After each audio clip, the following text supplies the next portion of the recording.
Hi, I'm Kurt. I'm a personal and executive coach at newme.com, and I specialize in scientifically proven techniques for increasing success and happiness in life. I'm going to be talking about how to talk to a moody girl.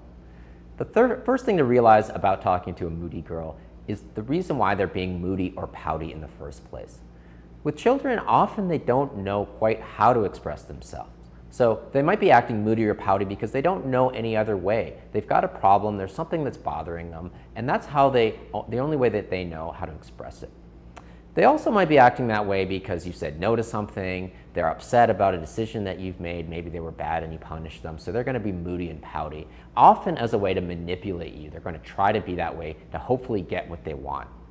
So you want to make sure that when you talk to a moody girl that you're going to let them know that that's not an acceptable way to behave. They're not going to get what they want by being moody and pouty, but there is something that they can do. Instead of acting out that way, they can talk about it.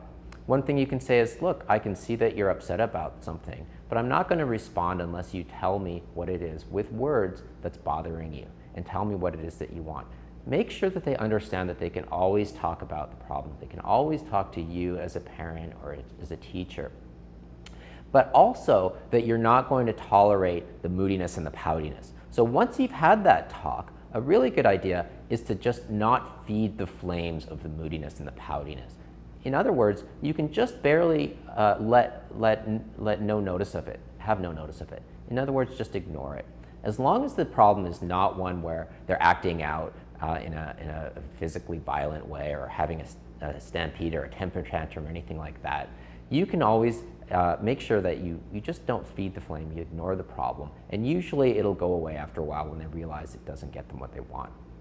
The final thing to realize about talking to a moody girl is that sometimes, even though you may use all of these techniques, and they may work for most people, most girls, sometimes being that way, being in a particularly depressive state, is a sign of a deeper problem, and you may want to consider talking to a professional like a school or a child psychologist if this kind of behavior continues.